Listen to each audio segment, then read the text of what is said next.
In the heart of the forest, a cunning fox ventured forth. His eyes locked onto a twisted vine, and his gaze pierced the plump, overripe grapes that hung in the shadows. The fox yearned for those succulent purple orbs, but a cruel truth faced him. The grapes were tantalizingly out of reach. With each attempt, the fox's desperation grew. He leaped, his body soaring toward the forbidden fruit, but the grapes remained elusive. A third leap, a desperate crash, yet the grapes still defied him. Frustration welled up inside the cunning creature, and then, with a flick of his tail, he scoffed, as if to say, "Why should I care? Those grapes aren't worth my effort. Sour grapes." The forest swallowed him whole, and thus the tale of Aesop's fable unfolded, birthing the phrase, sour grapes. But the fox, you see, had three choices. 1, to persist and reach the grapes. 2, to admit his limitations and accept defeat.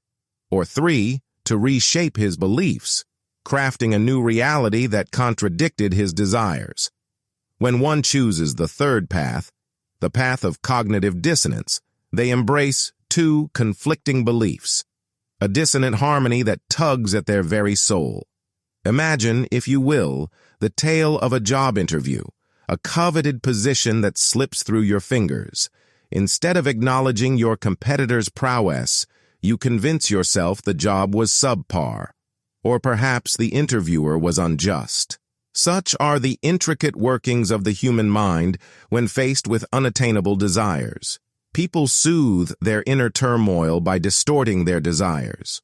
Perhaps you believe that all wealthy individuals are driven by greed and malevolence.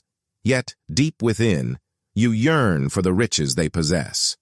This, my friends, is the breeding ground for cognitive dissonance, a cacophony of conflicting beliefs that corrode the mind, causing discomfort, stress, and anxiety. As the dissonance festers, it can birth darker shadows, depression lurking in the corners of one's psyche. When confronted with dissonance, a choice must be made. For in the words of Rolf Dobelli, "You can play the clever fox all you want, but you'll never get the grapes that way." Remember, my friends, the shadows of cognitive dissonance loom in the depths of our minds, waiting to test the limits of our beliefs.